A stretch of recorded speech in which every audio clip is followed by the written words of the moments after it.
আমন্ত্রণ RICL still জনতন্ত্র গণতন্ত্রে আপনাদের সঙ্গে আছি শেখ জায়েদ। দর্শক, আজকে শোক দিবস ছিল, জাতীয় শোক দিবস।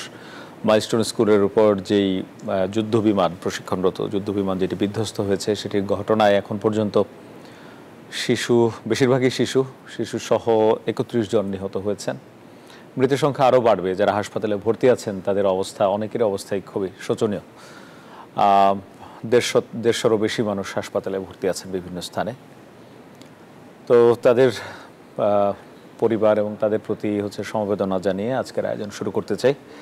আজকে আমরা কথা বলতে চাই, আজকের এই শোকাবহ দিনেও দিনভর একটু সহিংস সংঘাত, উত্তেজনাময় দিন ছিল। সচিবালয়ে 6 দফা দাবিতে শিক্ষার্থীদের বিক্ষোভ ছিল সচিবালয় কেন্দ্রিক। পরবর্তীতে সেটি সংঘাত, সহিংসতায় রূপ নেয়। এছাড়া উত্তরায় দিয়াবাড়ি এলাকায়, মাইলস্টোন কলেজ এলাকায়, কলেজে সরকারের 2 উপদেষ্টা এবং প্রেস সচিব তারা অবরুদ্ধ ছিলেন 9 ঘন্টা। এগুলোর মধ্যেও আইনশৃঙ্খলা রক্ষাকারী বাহিনী রাজনৈতিক ইন্ধনও খুঁজে পেয়েছে যে পরিস্থিতি সহিংস হওয়ার দিকে। এই পরিস্থিতির মধ্যে প্রধান উপদেষ্টা ডক্টর মোহাম্মদ ইউনূস বাংলাদেশের বর্তমানে প্রধান 4টি রাজনৈতিক দলকে ডেকেছেন জরুরি ভিত্তিতে এবং তাদের সঙ্গে কথা বলেছেন। রাজনৈতিক দলগুলো পরিস্থিতি যেন সহিংস না হয় সেই দিকে নজর রেখে কঠোরভাবে সহিংসতা দমনের আহ্বান জানিয়েছেন। 2 জন অতিথি আমাদের সঙ্গে যুক্ত আছেন। আজকে আমরা কথা বলতে চাই সংঘাত, সহিংসতা, শোক ও রাজনীতি। এটি হচ্ছে আমাদের আজকের আলোচনার বিষয়। 2 জন অতিথি আছেন, একটু পরিচয় করে দিতে চাই। আমার ঠিক ডান পাশে আছেন জনাব আব্দুস সালাম, বিএনপি চেয়ারপারসন উপদেষ্টা, আপনাকে স্বাগত জানাই। আছেন বর্ষীয়ান রাজনীতিবিদ জনাব নাজমুল হক প্রধান, সাধারণ সম্পাদক বাংলাদেশ জাসদ, আপনাকেও স্বাগত জানাই আমাদের আয়োজনে।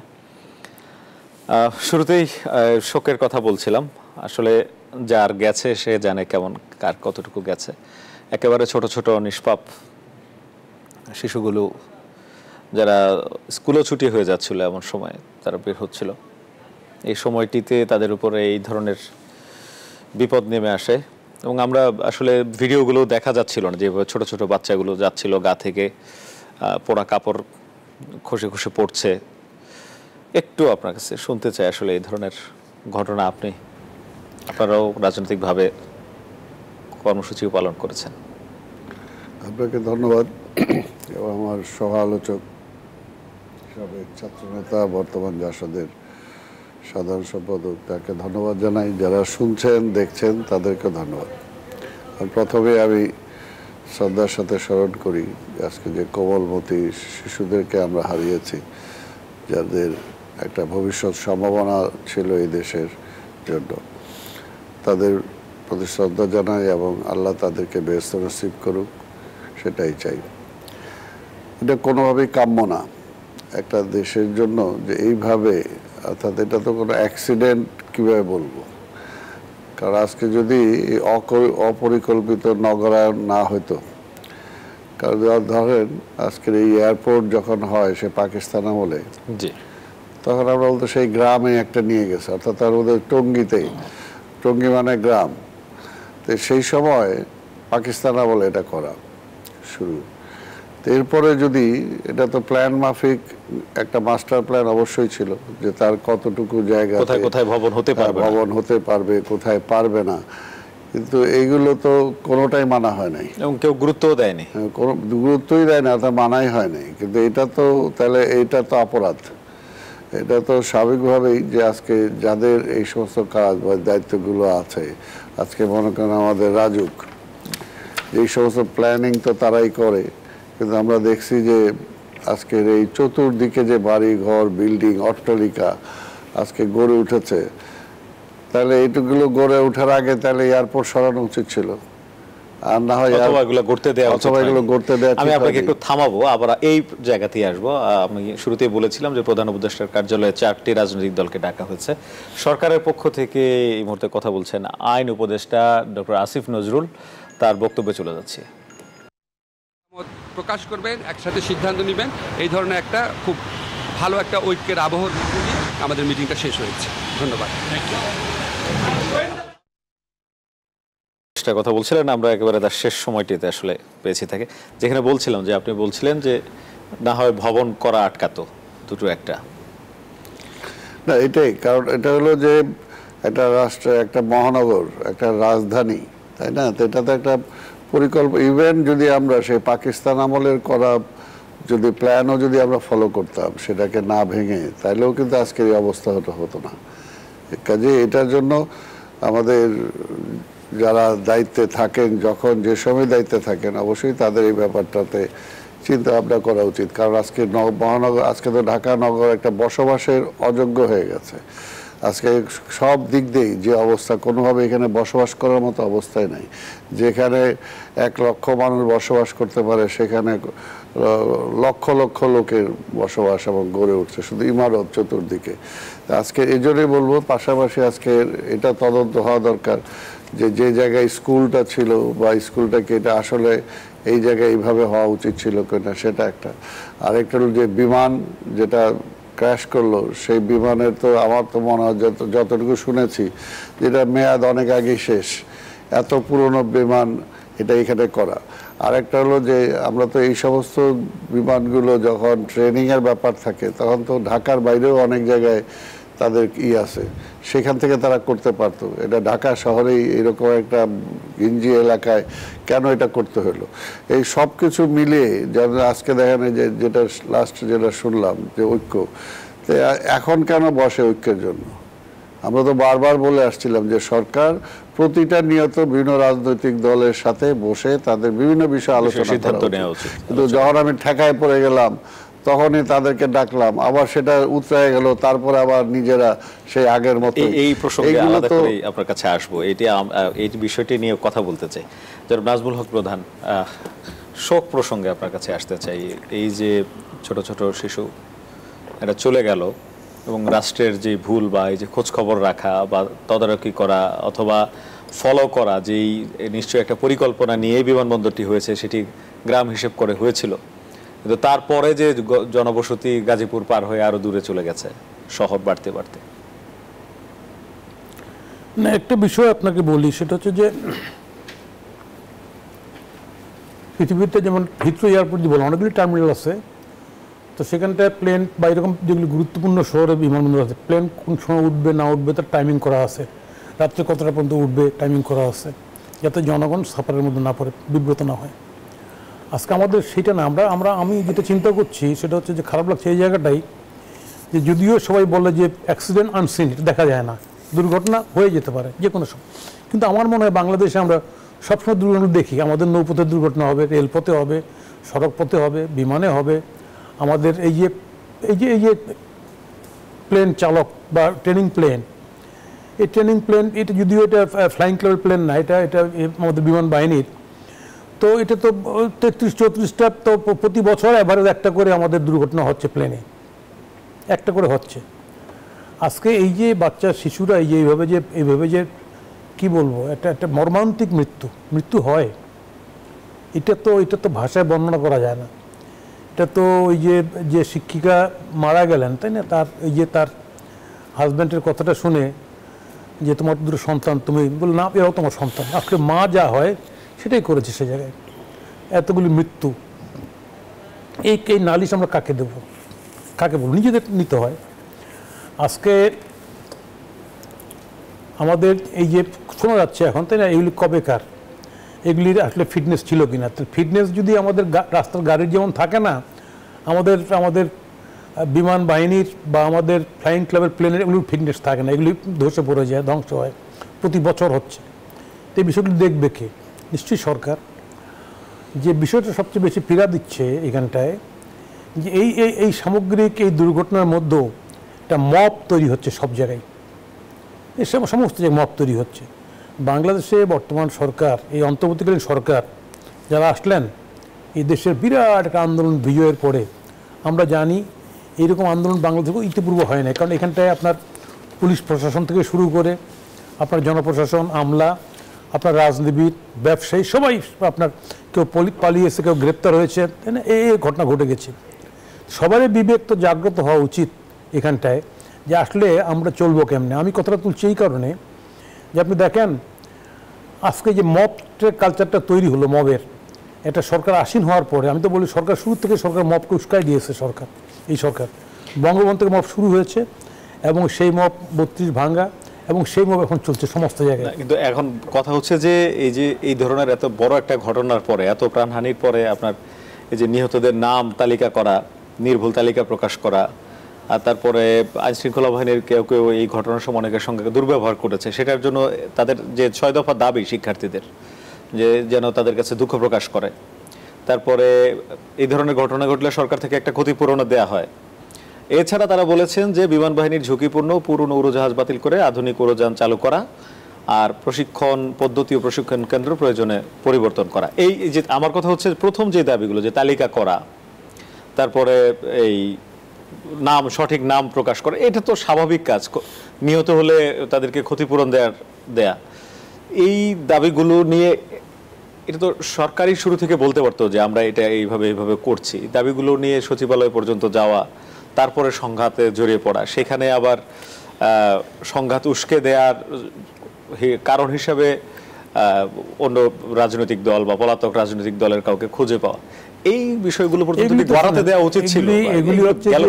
এগুলি আপনার একটা বিষয় অদ্ভুত মিল, আমি বলবো এই সরকারের সঙ্গে শেখ হাসিনা সরকারের, বলি হ্যাঁ এইভাবেই বলছি আমি। আপনি দেখেন শেখ হাসিনা সরকার কিছু হলেই বলতো এটা মানে আওয়ামী লীগের বিরুদ্ধে গেলে এটা রাজাকার, এটা স্বাধীনতার শক্তি। আর এই সরকার কিছু হলেই বলে এটা ওই পলায়নকারী শক্তি। এর মধ্যে নিজের অক্ষমতা, দুর্বলতা ঢাকার জন্য, দৈন্যতা ঢাকার জন্য অপোজিশনকে ব্লেম করার যে গেম, সেই গেমে এই সরকার সিদ্ধহস্ত হয়েছে। আমি একটা ছোট্ট কথা বলি আপনাকে। আজকে গোপালগঞ্জে আমরা জানি এই যে সালাম ভাইরা আছে, আমরা উনি আমাদের সিনিয়র রাজনীতি করছে একসঙ্গে। আমরা জিয়াকে ঢাকা ইউনিভার্সিটি ঢুকতে, জেনারেল জিয়াকে ঢাকা ইউনিভার্সিটি ওই সময় ঢুকতে দেয়নি। আমরা বালি মারছিলাম চার চোখের মধ্যে, বালি পড়ছে তার চোখের মধ্যে। উনি ওনার পাশে যারা সবাই অর্ডার চাচ্ছিল, উনি ফেরত গেছেন। রাজনীতি খালি কি সংঘাত করলে, সংঘর্ষ করলেই রাজনীতি বিজয় লাভ করা যায়? সংঘর্ষ না করেও রাজনীতি বিজয় লাভ করা যায়, কৌশল আছে। আজকে আপনি খেয়াল করুন, অনেক সময় অনেক দল, বিএনপি ক্ষমতা ছিল, আওয়ামী লীগ ক্ষমতা ছিল, অনেক সময় নিজের দলের প্রোগ্রামকে সংঘর্ষ হবে এই কারণে 140 ভোট দিয়ে প্রোগ্রামকে বাতিল করে দেওয়া হয়। আজকে যেখানটায় বলতেছে গোপালগঞ্জে মার্চ করবে, গোপালগঞ্জে, এবং গোপালগঞ্জে যাওয়ার আগে সেখানটায় 32 থাকবে না, গোপালগঞ্জ নাম রাখবে না, এরকম বিভিন্ন টুইস্টিং কথাবার্তা যেখানটায় মিডিয়ায় ফেসবুকে আসছে, সেইখানটায় সরকার কিভাবে তার এই প্রোগ্রাম করতে দিল। এবং বলছে আইন উপদেশ বলছে কি, কারণ বুঝি নাই যে এতটুকু হবে, মানে হাউ ইডিওটিক টক্স, এত বাজে কথা কিভাবে বলে। আমি যেটা বলতে চাচ্ছি যে এখানটায় একটা সরকারের পছন্দের একটা দলের প্রোগ্রাম করার জন্য অপোজিশনকে গুলি করে নিশ্চিহ্ন করে দেওয়ার এই যে খেলাটা হলো, এটা কার কারণে হলো? এটা দায়ী সরকার তো। এটা ফলে সরকার যেগুলি জিনিস করতে পারে সেই দিকে চিন্তা না করে, সেখানে মাথা না কাটিয়ে সরকার সহজ উপায়ে, সস্তা পদ্ধতিতে, রাজনীতিবিদদের মতো এত ঘটনার পরে বোধ হওয়া উচিত, তাই না? সেখানটা গিয়ে আমি আজকে এই আইনমন্ত্রী গেলেন, তারা what measure they have taken, তারা কি পদক্ষেপ নিয়েছেন এটা বলার জন্য যেতে পারতেন। নট ফর শো, ওনারা এমপি মন্ত্রী হবেন না, 9 ঘন্টা অবরুদ্ধ ছিল, থাকবেন তো। ওনারা কি এই ঘটনা ঘটার পরে জরুরি মিটিং করে কি পদক্ষেপ নিলেন সেটা এক্সপ্রেস করে ওনারা যেতে পারতেন। এখন রাজনৈতিক দলগুলোর সঙ্গে ওনারা জরুরি মিটিং করেছেন, কি বলেছেন একটু জেনে আবার আসি আপনার কাছে। আমাদের সহকর্মী আরিফুল ইসলাম আছেন। আরিফ, আপনি তো সেখানে আছেন, প্রধান উপদেষ্টার কার্যালয়ে 4টি রাজনৈতিক দলের সঙ্গে জরুরি বৈঠক করেছেন প্রধান উপদেষ্টা। বৈঠকের পর বিভিন্ন রাজনৈতিক দলের নেতৃবৃন্দ বের হয়ে কথা বলেছেন। তারা কি বলেছেন, আসলে কি নিয়ে কথা হয়েছে? আরিফ, যে রাত 9টা থেকে প্রধান উপদেষ্টা ডক্টর মোহাম্মদ ইউনূসের আহ্বানে একটি যে বৈঠক অনুষ্ঠিত হয়েছে, সেই বৈঠকে 4টি রাজনৈতিক দলের শীর্ষ নেতারা উপস্থিত ছিলেন।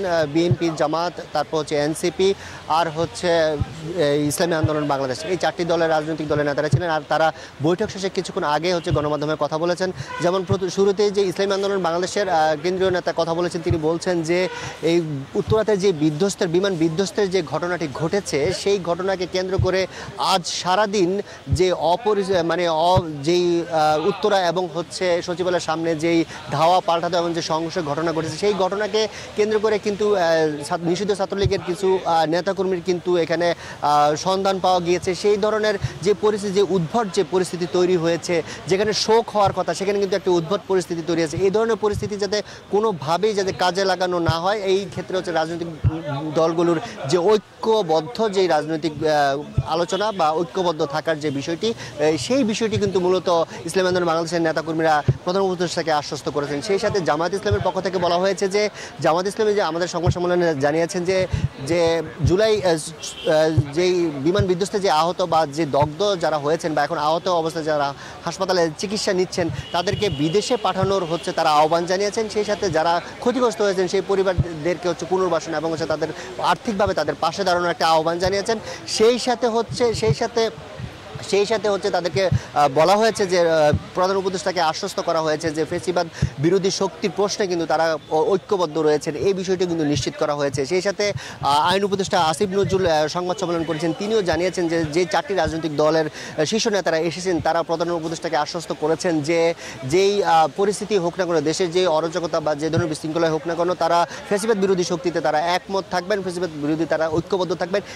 ঘুরে ফিরে কিন্তু এই যে ঐক্যবদ্ধ যে বিষয়টি বা ফ্যাসিবাদ বিরোধী শক্তিতে ফ্যাসিবাদ বিরোধী প্রশ্নে যেই ঐক্যবদ্ধ, সেই ঐক্যবদ্ধ বিষয়ে কিন্তু তারা একমত থাকার অঙ্গীকার প্রধান উপদেষ্টার সাথে করেছেন। সেই সাথে আসন্ন যে নির্বাচন রয়েছে সেই নির্বাচন লেভেল প্লেইং ফিল্ড হতে নিশ্চিতকরণ তারা একযোগে কাজ করে যাওয়ার একটি আহ্বান জানিয়েছেন। আর সেই সাথে এখানকার যে প্রধান উপদেষ্টা তাদেরকেও আশ্বস্ত করেছেন আগামী যে দিনগুলো রয়েছে সবাই মিলে ঐক্যবদ্ধভাবে সামনের দিকে এগিয়ে যাওয়ার একটি অঙ্গীকার ব্যক্ত করেছেন। ধন্যবাদ আমাদের সঙ্গে যুক্ত হয়ে বিস্তারিত জানানোর জন্য। আপনার কথায় ছিলাম, আপনার কাছ থেকে তারপরে যেন আব্দুল সালামের কাছে আসবো। শুনলেন সেখানে যা হয়েছে, আপনি আলোচনার কথা আমি আলোচনার জিনিসটা যদি বলি, ওনারা ক্ষমতা হারানোর সংখ্যায় ওনারা খুব শঙ্কিত, যে কারণে ডাকতে দিয়েছেন। সমস্যা কীভাবে সমাধান করে তার কোনো আলোচনা নাই। ওনারা এখানটায় বিরোধী পলায়নকারী বিরোধী দল ফ্যাসিস্ট শক্তিতে ওনারা আবির্ভাব খুঁজতেছেন, দেখতেছেন কীভাবে এক থাকা যায়, ঐক্য থাকা যায়। এক তো আছেই, কে আপনার বিরুদ্ধে কেউ বিদ্রোহ করছে? কেউ বিদ্রোহ করে নাই। জনগণের সরকারের ক্ষমতা যদি জনমুখী না হয় তাহলে সরকার এই সংখ্যায় সবসময় থাকে। আপনি দেখবেন পাকিস্তান আমলে আমরা দেখছি গভর্নমেন্ট সবসময় ইন্ডিয়ার ভয়ভীত থাকতো, আওয়ামী লীগ সবসময় কি স্বাধীনতা বিরোধী শক্তির ভয়ভীত থাকতো। ইনারা সবসময় পলায়ন করে ভয়ভীত থাকতেছেন, কারণ ইনারা জনগণের প্রতি আস্থা রাখতে পারেন নাই দেখে ক্ষমতামুখী হয়েছেন, প্রশাসনের উপর আস্থা রেখেছেন, রেখে সামগ্রিক কর্মকাণ্ড পরিচালনা করছেন। আজকে যার কোনো অবস্থা। আমি আজকে একটা ছোট্ট কথা বলি, এই যে এতগুলি সন্তান আমাদের চলে গেল, হারিয়ে গেল, বাচ্চা শিশুরা, এটা আসলে বিমান্ত ঘটনা। এর জন্য আমি কাউকে বেশ দায়ী করতেছি না যে সরকার দায়ী, বিমানের দায়িত্ব। এটা তো একটা দুর্ঘটনা ঘটে গেছে, খারাপ জিনিস, আমরা চাই না, ঘটে গেছে।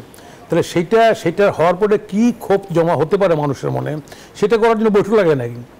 সেটা তো সিভিক সেন্স, সাধারণ জ্ঞানে তো যে পদক্ষেপগুলো নিচ্ছে বলছে, এটা তো নিয়ে তারপর যাইতে পারতো যে আমরা এই মেজারগুলো নিয়েছি। আমরা মেজার নয়, রাজনৈতিক ব্যক্তিদের মতো করেই ওনারা দেখতে গেছেন। আমি সত্য কথা বলি, কালকে আমাদের বিপ্লবী কর্নেল তাহেরের ফাঁসির দিবস ছিল, আমরা প্রোগ্রামে ছিলাম। আমাদের প্রোগ্রাম শেষ করে আমাদের পার্টির মধ্যে সবাই বললো যে জামাত যাচ্ছে দল বেঁধে এখানটায়, চলো আমরাও যাই মেডিকেলে। প্রেস ক্লাবের সামনে ছিল, মেডিকেলে যাই। দেখতে বলল নো, চিকিৎসার জন্য আমরা গিয়ে চিকিৎসার লাভ হবে না, বরঞ্চ ক্ষতি হবে। এই রাজনীতিতে যাওয়া উচিত না। আপনি দেখেন একটা পার্টি রেসপন্সিবল কীরকম, আপনি কীরকম গেল দেখছেন আপনি। এই যে বাংলাদেশের বডি শো করা, এটা তো এই সরকারও তো এই একই রোগে ভুগতেছেন। আমরা রাজনীতিটা সস্তা পপুলিস্ট হওয়ার কারণে সস্তা যে কাজগুলি করি, কোনো কিছু তারপর ছুটে যাই, হ্যাঁ দেখেন যে আমি আসছি এই জায়গায়। তো এইরকম কাজই তো করতে গেছেন ওখানটায়। এই আসিফ নজরুল সাহেব এবং গিয়ে একটা অবরোধের মুখে পড়ছেন। এই যে আজকে মব ঢুকলো সচিবালয়ে, কেন ঢুকলো মব? এই মব তো তৈরি করছেন। এই মব তৈরি করার যে তৈরি করতে এখন এটা সামলাতে পারছেন না। আমি সরকারের অদক্ষতা, অযোগ্যতার কারণে সামগ্রিক ঘটনা ঘটতেছে। আজকে শঙ্কিত যে সরকার আদৌ আমাদের যৌক্তিক কাজটা সমাধান করতে পারবে কিনা। ধন্যবাদ আপনাকে। যেন আব্দুল সালাম, একই প্রসঙ্গে আসতে চাই। একটা মিটিং হলো মানে সংকটে পড়ার পরে, আমি তো এটা আপনাকে প্রথমে ওই সময় বলতেছিলাম যে সংকটে পড়ার পরে কেন, পড়ার আগেই তো কথাবার্তা বলা উচিত। যেটা দেখেন 5ই আগস্টের পরে এই সরকার দায়িত্ব নেওয়ার, এই সরকার তো আমরাই আনছি এবং আমরা বারবার বলছি যে কোনো বিষয়ে আমরা আনকন্ডিশনাল তাদেরকে সহযোগিতা করব বা করছি, কারণ আর তারাও তাদের এজেন্ডাতে থাক।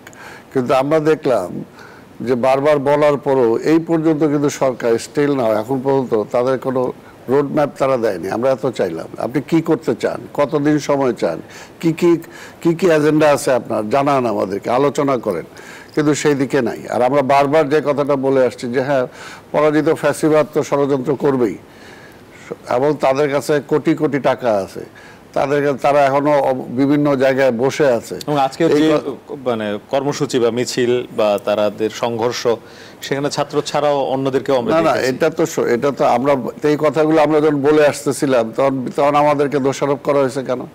এই বিএনপি খালি এই ষড়যন্ত্র দেখে আর বিএনপি খালি নির্বাচন করে। আমরা নির্বাচনের কথাটা কেন বললাম? যদি এই সরকার সবকিছু যদি ঠিক মতো হ্যান্ডলিং করতে পারত, আর ও যে কথাটা বললো যে এখানে দেখেন আমরা রাজনৈতিক দলগুলো নির্বাচন করব, কেয়ারটেকার গভর্নমেন্টের তো নির্বাচন করার কোনো সুযোগ নাই, কিন্তু তারাও মনে হয় যে তাদের জনপ্রিয়তা হারাবে, এই কারণে কঠিন যে সমস্ত এই সরকার অনেক কঠিন কাজ করতে পারত এর মধ্যে, কিন্তু কঠিন তো দূরের কথা, রেগুলার যে কাজগুলো করা উচিত সেই কাজগুলো পর্যন্ত তারা করে নাই। আর এই জন্য আমরা বলছি যে এই সময়টা এরকম থাকবে না, এই প্লেন সময় যাবে না, কারণ আমরা এই নির্বাচনটাকে বানচাল করার জন্য পরাজিত ফ্যাসিবাদ সারাক্ষণ চেষ্টা করবে।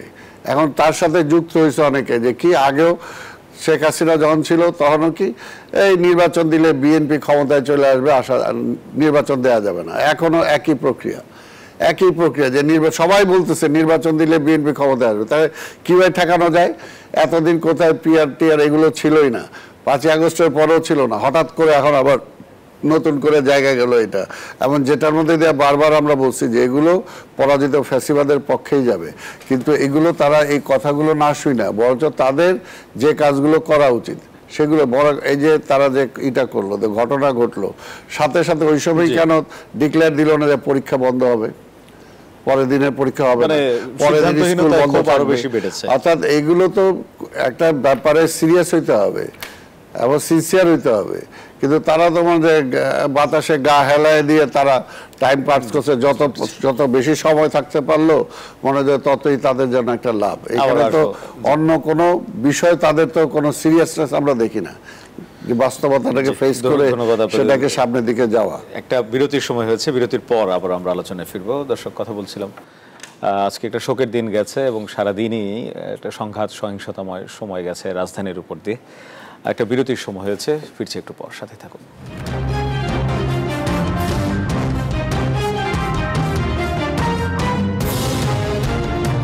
বিরতির পর আবার স্বাগত। দেখছেন RICL জনতন্ত্র গণতন্ত্র। কথা বলছিলাম সংঘাত সহিংসতা নিয়ে। এছাড়া আজকে শোকের দিন ছিল। রাজনীতি কোন পথে যাচ্ছে? একটু আগে প্রধান উপদেষ্টা বৈঠক করেছেন 4টি রাজনৈতিক দলের সঙ্গে। তিনি ঐক্যবদ্ধ থাকার কথা বলেছেন, ফ্যাসিবাদ নির্মূলে যেন ফ্যাসিবাদ যেন দাঁড়াতে না পারে সেজন্য সবাইকে ঐক্যবদ্ধ থাকার কথা বলেছেন। জনাব আব্দুল সালাম, আপনার কাছে আবার আসতে চাই, তারপর নাজমুল হক প্রধান আপনার কাছে আসবো। 3 মিনিটে একটু বলবেন। প্রধান উপদেষ্টা আবারও ঐক্যবদ্ধ থাকার কথা বলেছেন এবং উনি বৈঠকও করেছেন রাজনৈতিক দলগুলোর সঙ্গে। আপনার সঙ্গে কথা হচ্ছিল যে রাজনীতিবিদরা দেশ পরিচালনা করলে যে জিনিসগুলো আজ করতে পারেন বা যেভাবে পরিচালনা করেন, সেই জায়গাটার একটা বড় ঘাটতি বা সেটার একটা বড় অভাব দেখা যাচ্ছে। সামনে নির্বাচন আছে, যেটা ঘোষণা দেওয়া হয়েছে সরকারের পক্ষ থেকে, যে একটা সময়ের কথা উল্লেখ করা হয়েছে যে হয়তো ফেব্রুয়ারিতে নির্বাচন হতে পারে। এখন যে অবস্থাটা দেখছি, কিন্তু কিছুদিন পরপরই সহিংস পরিস্থিতি সৃষ্টি হচ্ছে বিভিন্ন জায়গায়। আজকে 2টা জায়গায় বেশ বড় সহিংস পরিস্থিতি ছিল। সচিবালয় একেবারেই বেশি উত্তপ্ত ছিল, সচিবালয়ের নিরাপত্তা নিয়ে প্রশ্ন উঠেছে। না, আজকে শোনেন, আজকেও তো ফাইনালি যারা রাজনীতিবিদদের খাটো করতে চেয়েছে, রাজনীতিবিদদের চরিত্র হনন করার চেষ্টা করেছে, কিন্তু বারবার ক্রাইসিস আসলে তারাই আবার সেই রাজনীতিবিদদের কাছে ফিরে আসতেছে। এবং দেশ পরিচালনা করবে রাজনীতিবিদরা, এটাই তো সঠিক। তাইলে তো এই বিষয়গুলো তো আগে থেকে বারবার আমরা বলে আসতেছিলাম, এই সরকারের কানে তো ঢুকে নাই। আমরা বারবার বলছি যে আপনি সবার সাথে বসেন, সবাই আপনাকে হেল্প করবে, তাদের বুদ্ধি নিয়ে আপনি চলেন, কার বুদ্ধিতে আপনি চলেন। এতদিন তো বুদ্ধি নেয় নেই। তারপরে এখনো যেটা বলবো যে এখনো সময় আছে। দেখেন এর চেয়ে পরিস্থিতি আর কি হতে পারে। অর্থাৎ সচিবালয় মানে একটা সরকারের হেডকোয়ার্টার, সেই সচিবালয়ের গেট ভেঙে যখন ভিতরে ঢুকে যায়, সচিবালয়ে যখন নিরাপত্তা নাই, তাহলে এই দেশে সরকার আছে? তার তো বোঝা উচিত, এই সরকার যারা আছে তাদের বোঝা উচিত যে তারা কোন অবস্থায় অবস্থান করছে। তাদের সেই অবস্থানটুকু না বুঝা তারা যদি খালি রাজনৈতিক দল মানে কি, আমি সবারটা বললাম, বিএনপি, 2জন উপদেষ্টা বিএনপিকে যেভাবে তারা হেয় করতে চায়, বিএনপিকে আপনি হেয় করেন, বিএনপি কি এমনি ঝট করে চলে আসছে? বাংলাদেশে আজকে আওয়ামী লীগ ফ্যাসিবাদ বিদায় হওয়ার পরে যদি বাংলাদেশে কাউকে কাউন্ট করতে হবে সেটা তো বিএনপি। আজকে বাংলাদেশে যে কয়টা নির্বাচন হয়েছে প্রত্যেকটা নির্বাচনে আপনি যদি রেজাল্ট কাউন্ট করে দেখেন তাহলে আর অন্যান্য যারা আজকে বিএনপিকে কম্পিটিশন দিয়ে বিএনপিকে দলিসাৎ করে চাইতেছে কেউ ধারে কাছে আছে নাকি? তো সেই জায়গায় আপনি একেবারে যাচ্ছে তাই তারেক রহমানরে উড়াই দিবেন, একেবারে কোনো ঘটনা নাই কিছু নাই, একটা ছোট কি ঘটনা ঘটছে সেটা নিয়ে তারেক রহমানের ছবি, জিয়া রহমানের ছবি, খালেদা জিয়ার ছবি ভাইয়া ফেলবে। আবার যারা আজকে রাজনীতি বলে যে উই হেট পলিটিক্স, ওই সমস্ত জায়গা থেকে আবার বিভিন্ন ধরনের স্লোগান আসে, অশ্রাব্য ভাষায় স্লোগান আসে। সরকার কি করছে? এই সরকার কি করছে সে সময়? আজকে যারা উপদেষ্টা আছে তারা কি করছে? আবার আজকে যে ছাত্র প্রতিনিধি যারা আজকে এই সরকারে আছে তারা সেটা কি করছে? তারা উল্লাস করছে। তো এটা এইভাবে তো হয় না। আমরা বারবার বলছি যে এভাবে করে দেশটাকে কোথায় নিয়ে যাবেন, এবং আলটিমেটলি যদি এইভাবে কন্টিনিউ করতে থাকে আরো কয়েক মাস, তারপর তারা কোথায় কি করবে? কিছুই তো করতে পারবে না। তখন দেশটাকে আরো একটা অন্ধকারের দিকে ঠেলে দিয়ে হয়তো তারা পালাবে। শেখ হাসিনা পালাইছে দেশটাকে শেষ করে, সকল কিছু, গণতন্ত্র শেষ করছে, আজকে সংস্কৃতি শেষ করছে, আজকে এমন কোনো কিছু বাকি নাই। মানুষের মিথ্যাবাদী বানায় দিয়েছে, চরিত্র হনন করে গেছে, আজকে মানুষের নৈতিক কোনো অবক্ষয় চরম পর্যায়ে চলে গেছে। এগুলো থেকে তো আজকে শিক্ষা নেওয়া উচিত। আজকে যে বাইতুল রহমানের খতিব পর্যন্ত পালাইছে, প্রেস ক্লাবের সভাপতি সেক্রেটারি পালাইছে, পুলিশের প্রধান পালাইছে, আজকে এরকম একটা অবস্থা সৃষ্টি হয়েছে। সেই শেষ একটা ধ্বংসস্তূপের মধ্যে দাঁড়ায় এরা আসছে। এরা আইসা মনে করলো যে সব ঠিকঠাক। এরা কি করতেছে? যেটা আমি এর আগেও বললাম যে ঢাকা শহরের ট্রাফিকটা পর্যন্ত তারা নিয়ন্ত্রণ করতে পারে না। যে তারা মনে করে তাদের রাখতে হবে, তাদের জনপ্রিয়তা রাখতে হবে। তাদের জনপ্রিয়তা কি হবে? তারা নির্বাচন করবে। এই কারণে বলতেছি এখন পরিষ্কার কথা, আর দেশটাকে অধপতনের দিকে ঠেলে না দিয়ে নিজেদের বুঝুক, নিজেদের অবস্থানটা, নিজেদের কর্মক্ষমতা বা পরিধিটা, সেটাকে বুঝে অতি দ্রুত সময়ে নির্বাচিত সরকারের কাছে তারা দায়িত্ব অর্পণ করে তারা বিদায় নেই। তা না হলে দেশটা যদি আর যেহেতু ষড়যন্ত্র আছে, ষড়যন্ত্র বাড়বে, এই ষড়যন্ত্র ফেস করার মতো তাদের ক্যাপাবিলিটি নাই, তাদের কোয়ালিটিও নেই। ধন্যবাদ। একই প্রসঙ্গে জনাব নাজমুল হক প্রধান, একটা বিষয় হচ্ছে যে এটা অনির্বাচিত গভর্নমেন্ট, এই সরকার প্রথম থেকে তার ইমপ্রেশনটা জনগণের কাছে খারাপ করছে। ওই কয় না মর্নিং শোজ কীরকম খারাপ করছে, এই সরকার মানে সবাই সমর্থনে সরকার গঠন করার পরে উপদেষ্টারা বিভিন্ন কথাবার্তা বলছে, তাদের ক্ষমতার মেয়াদ বারবার তাদেরকে দেখতে চায়, তাই না, করে এক ধরনের একটা পাবলিকের মধ্যে একটা সংশয় তৈরি করছে আসলে এই সরকার যাবে না, নির্বাচন দেবে না। এই নির্বাচন দেবে না, যাবে না, এর ফাঁকে কিন্তু এখানটায় মব তন্ত্রটা তৈরি হয়েছে, যেটার উদ্ঘাতা সরকার নিজেই বঙ্গভবন থেকে শুরু করছে এবং শেষে 32 ভাঙ্গা থেকে শুরু করে এগুলি অ্যালাউ করছে গভর্নমেন্ট খুব নির্বিবাদে। এর পরিণতিতে আজকে দেখবেন যে কোনো ঘটনা এখানটা মব তৈরি হয়ে যাচ্ছে। আপনি এই যে ধরেন আসিফ নজরুল সাহেব এবং দুজন গেছে, ওনারা 9টা ঘন্টা আটকা ছিল। আপনারা বুঝলেন আপনার পজিশনটা কোন জায়গায় গেছে? এই জনগণ তো আপনাদেরকে করতালি কেন? মনের দিক থেকে আপনার সবাই চাইছে যে আপনারা গভর্নমেন্টে ফর্ম করে দেশটা এই জঞ্জালটা পরিষ্কার করে দেশটাকে একটা ভালো জায়গায় নিয়ে যান। সে পারতেছেন না কেন? 1 বছর হয়ে গেছে, অনেক সময়। আপনারা এখনও পরিষ্কার করে, আমি পরিষ্কার বলতে চাই যে যদি জনগণের সামনে যদি এই ধারণা না হয় যে আপনারা ক্ষমতা ছাড়বেন, ভোট হবে, ততদিন পর্যন্ত আমার মনে হয় আপনারা কোনোটাই কন্ট্রোল করতে পারবেন না, কোনোটাই পারবেন না। আপনারা একদিন পর আমরা দেখতে পাচ্ছি এই যে ধরেন যে সমস্ত কর্তা ব্যক্তিরা ওই রকম নির্বাচনে যুক্ত ছিল, আজকে পত্রিকা নিউজ দেখলাম যে এদেরকে এখন সর্টিং করা হচ্ছে। এটা ফার্স্ট ফরমোস্ট ডিউটি ছিল এই কাজগুলি করা। দ্বিতীয় বিষয় হচ্ছে এই জায়গায় আপনার সরকারের পক্ষ থেকে এই যে আপনার সরকার রেগুলার তার কতটুকু কাজ করলেন না করলেন, এটা দেশবাসীর সামনে সরকার উচিত ক্লিয়ার করা, প্রকাশ করা। প্রতি 2 মাস পর পর আমরা এই এগোচ্ছি। সরকার এরকম কোনো কথা নেই। সরকার কি করতে গেছেন দেখেন, বিরাট বিদেশি বিনিয়োগ সামনে করতে গেছেন। সরকার জানেন না যে ব্যবসা যারা করেন তারা ভালো বুঝেন, আইন শৃঙ্খলা ঠিক না থাকলে বিনিয়োগ করা লাগবে। দেশে ইন্ডাস্ট্রি বন্ধ হয়ে যাচ্ছে, এটি খেয়াল নেই ওনার বিনিয়োগ। তাই এই সরকার প্রথম থেকে যে সমস্ত হাস্যরস কৌতুক তৈরি করছে, আমি বলবো সরকারের উচিত সরকারের দ্রুত নির্বাচনের শিডিউলটার মধ্যে ঘোষণা করে ফেলা। এবং যে সমস্ত পার্টি সরকারকে নাচাচ্ছে যে না এখনো পরিবেশ নেই ভোট করার, এরা কিন্তু এই সমস্ত পার্টি কিন্তু ভোটের বাজারে কিন্তু প্রার্থীর তালিকা ঘোষণা করে দিয়েছেন, দিয়ে বড় বড় সমাবেশ করছেন, আর বলতেছেন না ভোটের এখন পরিবেশ হয় নাই, মিটিং করতেছেন, আবার স্থানীয় সরকার চাই করে সরকারকে একটা বিপথে পরিচালিত করতেছেন। এদের উদ্দেশ্য কি আছে আমি জানি না। আজকে পরিষ্কার নাম সহকারেই বলি, এনসিপিও একই রকম কথাবার্তা বলতেছে, জামাত একই কথা বলতেছে। এই পার্টি দুটার এখন আশ্রয় আর জনগণ নাই, এরা ক্ষমতার কাছে আশ্রয় নিয়ে গেছে, ক্ষমতাটাকে ব্যবহার করতে যাচ্ছে। 71 সালেও জামাত ক্ষমতা ব্যবহার করলে ক্রাইসিসে ব্যবহার করছিল, ক্ষমতায় ছিল। আমি যার কারণে সরকারকে বলবো অন্য পার্টি ক্ষমতা ব্যবহার করুক, আপনারা জনগণের উপর নির্ভর করে আপনারা যে কাজের জন্য আসছেন সেই কাজ সম্পন্ন করে দ্রুত নির্বাচন তারিখটা ঘোষণা করেন। যারা নির্বাচিত হয়ে আসবেন তারা দেশ পরিচালনা করবে। রেগুলার গভর্নমেন্টের দায়িত্ব হচ্ছে দেশ পরিচালনা করা, আপনাদের সেই দায়িত্ব না। আপনাদের সরকারটা তো গ্রামীণ সরকার হয়ে গেছে, পাবলিক বলে রসিকতা করে, এটা গ্রামীণ সরকার। ফলে এই গ্রামীণ সরকার দিয়ে আজকের এই আধুনিক যুগে, তাই না, এটা একটা সার্বভৌম সংস্কৃতির দেশ, এটা পরিচালনা করা যাবে না।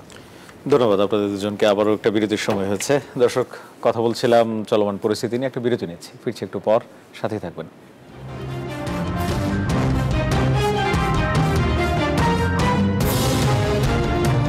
বিরতির পর আবারও স্বাগত। দেখছেন আরআইসিএল স্টিল জনতন্ত্র গণতন্ত্র। কথা বলছিলাম চলমান পরিস্থিতি নিয়ে, মাইলস্টোন কলেজ, মাইলস্টোন ট্র্যাজেডি সেটি নিয়েও আমরা কথা বলছিলাম।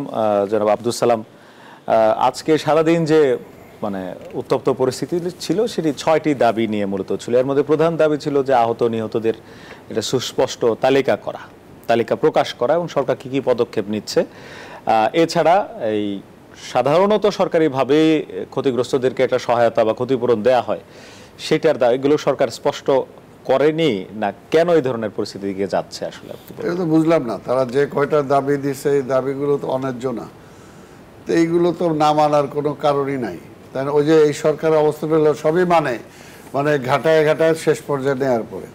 এই জন্য বলবো যে এখন এই সরকারকে বুঝতে হবে যে সরকারে বলবো তারা যাতে কোনোভাবেই সে যাতে সবার সরকার হয়। আমরা তাকে ক্ষমতায় আনছি যারা, এবং জনগণের পক্ষের সরকার যাতে থাকে, সে অন্য কোনো দলকে মানে ফেভার করতে যেয়ে যাতে আবার অন্য সবার সমর্থন না হারায় ফেলে। এই 2 দিনের পরিস্থিতি বোঝা উচিত। আইন শৃঙ্খলা বা আইন উপদেষ্টা আর ওই যে কয়েক উপদেষ্টা মিলে তারা যে ফেস করছে, এটা দিয়ে বোঝা অতীত থেকে তাদের শিক্ষা নেওয়া উচিত। অতীত থেকে আমরা সবাই বলি, কিন্তু অতীত থেকে কেউ শিক্ষা নেয় না। কাজে তাদেরও এক সময় বিদায় বলি বা চলে যাওয়া বলি, যেটাই এক সময় যাইতে হবে, কিন্তু সেই যাওয়াটা যাতে ভালো মতো হয়। সেই ভালো মতো হওয়ার একটাই পথ, সেটা হলো একটা গ্রহণযোগ্য নির্বাচনের মাধ্যমে একটা নির্বাচিত পার্লামেন্ট যদি তারা দিয়ে যেতে পারে। এর আগে যাতে আর ক্ষতিগ্রস্ত না হয় দেশটা। ক্ষতিগ্রস্ত অলরেডি হয়ে গেছে। শেখ হাসিনা যেরকম ক্ষতি করছে এই 1 বছরে কিন্তু কোনো কিছু আমরা বাড়াইতে পারি নাই, কোনো কিছুই বাড়াইতে পারিনি। অর্থনীতির অবস্থা আরও ডাউন হয়েছে, আমার টাকার মান আরও কমে গেছে, বেকার সমস্যা আমার আরও বাড়ছে, তাই না? আজকে আমার বর্ডারের দিকে যদি তাকায় দেখি খুবই খারাপ লাগে। একটা স্বাধীন দেশ, একদিন পর ইন্ডিয়া পুশিং করে, আজকে এই সরকার মানুষও করতে পারে না, গুলি করে মারে। সেটা তো আগেও মারতো, কিন্তু এখন পুশিং করতেছে, যেটা আগে হয় নাই। আজকে পুশিং করে, এই পুশিংয়ের মধ্যে দিয়ে যেটা এটা কি ভারতীয় অনুচরদের পাঠাচ্ছে না তারা বাংলাদেশে পাঠাচ্ছে? এটা কেন এইভাবে পাঠাবে? তারা রাতের আধারে পাঠাবে কেন? সরকার যদি থাকে সরকারের সাথে দেন দরবার করে পাঠাবে, এভাবে পাঠাবে কেন? আজকে রাখাইনের সমস্যা তো আছেই, এর মধ্যে দেখা গেল আরো কয়েক লাখ রাখাইন চলে আসছে, আরো কয়েক লক্ষ। তাহলে কি করতেছে এই সরকার কি এই যে জটিলতার মধ্যে দেশটাকে আরো বেশির দিকে ঠেলে দিচ্ছে? যে কারণে আমরা শেখ হাসিনাকে তাড়াইলাম। আজকে এরা আসার পরে কি সেই প্রবলেমগুলো কি কিছুটা জট খুলতেছে না প্রবলেম আরো বাড়তেছে কিনা? আজকে এই জিনিসটা তারা ডক্টর ইউনূস সাহেবের সাথে যারা আছে সব বিজ্ঞ লোক, অভিজ্ঞ কিনা বলবো না, সব তো বিজ্ঞ, আমাদের চেয়ে অনেক বেশি বুঝেন, কিন্তু সেই বেশি বুঝার মধ্যে দিয়ে দেশটা কোথায় নিয়ে গেছে এটা তাদের বোঝা উচিত। কাজে সবকিছু বাদ দিয়ে বলবো যে এখন আর তাদের অন্য কিছু চিন্তা করার সুযোগ বা সময় নাই। অনেক রিসার্চ করে ফেলছে, ফাইলের পর ফাইল, মাসের পর মাস তারা রিসার্চ করছে। এখন ভাই বাঙালি অত রিসার্চ বুঝে না, এখন একটা নির্বাচন তারা চায় এবং সে ভোটটা দিতে চায় এবং সেই ভোটটা জাতীয় নির্বাচনে ভোট দিতে চায়। এটা ওই ইউনিয়ন পরিষদের নির্বাচনও চায় না, আর একটা হলো পিআরও চায় না, এটা সরাসরি পরিষ্কার কথা, যে সিস্টেমে ছিল সেই সিস্টেমেই আমরা ভোটটা। জনাব নাজমুল হক প্রধান একটা বিষয় হচ্ছে মাইলস্টোনের ঘটনার পরে একটা বিষয় খুব পরিষ্কার করে বলা যায়, ঢাকা খুব ঘনবসতিপূর্ণ জায়গা, আমাদের ট্রেনিং সম্পর্কীয় বিমান জি ফ্লাইং ক্লাব, এটা আমাদের আরও এয়ারপোর্ট আছে, আমাদের কক্সবাজারটাকে আমরা ডেভেলপ করতে পারি, সমুদ্র আছে, আমরা ওই এলাকায় প্র্যাকটিসগুলি করতে পারি, যশোর এয়ারবেস আছে আমাদের, রাজশাহীতে আছে, ফলে এইখানটায় ফ্লাইং প্লেন বিভিন্ন জায়গায়, এখানটাও না অন্য দেশেও দুর্ঘটনার কবলিত হয়, আমি দেখেছি আমাদের দেশে বেশি হয়। মানে গুণে এগুলি কীরকম সস্তায় নিয়ে আসে কিনা, কতদিন এগুলোর মেয়াদকাল, এটা খেয়াল করে আমাদের সিদ্ধান্ত নেওয়া উচিত। আমার ধারণা দ্রুত ঢাকা শহরে এখানটায় এত শব্দ দূষণ হয় প্লেন উড়লে, এটার জন্যই তো আমরা অস্থির থাকি, ফলে সেই জায়গাটা চিন্তা করে যদি গভর্নমেন্ট পদক্ষেপ নেয় আমার ধারণা ভালো হবে। কিন্তু এই যে আজকে যে ঘটনাগুলো ঘটলো, এটা কালকেও তো এটা রেশ থাকতে পারে সরকারের পক্ষ থেকে। আসলে 6টা দাবি ছিল, একটা বিষয় হচ্ছে যে পদক্ষেপ সরকারের পক্ষ থেকে, দাবি একটা মিটবে আর একটা উঠবে, এটাই ডেমোক্রেসি নিয়ম, এটা থাকবে, কিন্তু এটা সহিংস জায়গায় যাওয়াটাই হচ্ছে একটা অস্বাভাবিকতা, ঠেকাতে না পারা তো ওটা অস্বাভাবিকতা।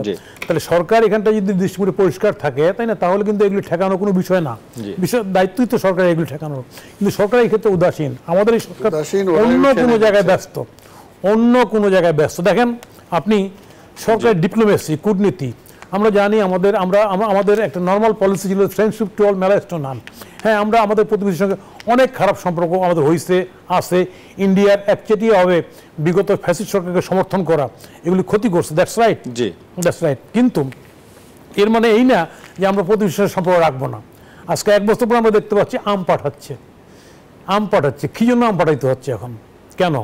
আমি বলছি সরকারের প্রথম থেকে যদি দৃষ্টিভঙ্গি পরিষ্কার থাকে, আমি প্রতিবেশীর সঙ্গে বহির্বিশ্বের সঙ্গে আমি কিভাবে আমার সম্পর্কটা রাখবো, কিভাবে কতটুকু ফাইট করব, তাহলে এই সমস্যাগুলো হয় না আমার ধারণা।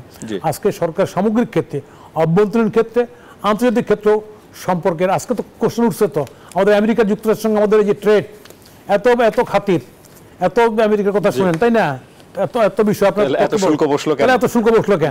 উঠেন একটা কাজ করে দেখান আপনি, সব দিকে নজর দেওয়া উচিত, অবশ্যই বিচক্ষণতার সাথে কাজ করা উচিত। ধন্যবাদ জানাই আপনাদের দুজনকে আমাদের সঙ্গে যুক্ত হয়ে গুরুত্বপূর্ণ সময় দেওয়ার জন্য, মূল্যবান মতামত দেওয়ার জন্য। দর্শক, কথা বলছিলাম মাইলস্টোন ট্র্যাজেডি নিয়ে, এবং এই যে সুযোগ পেলেই সংঘাত সহিংসতা মাথাচাড়া দিয়ে উঠছে বিভিন্ন প্রসঙ্গে, বিভিন্ন ছুতোয়, এটি নিয়ে আজকে প্রধান উপদেষ্টা 4টি রাজনৈতিক দলের সঙ্গে বৈঠক করেছেন। রাজনৈতিক দলগুলো প্রধান উপদেষ্টার প্রতি আহ্বান জানিয়েছেন।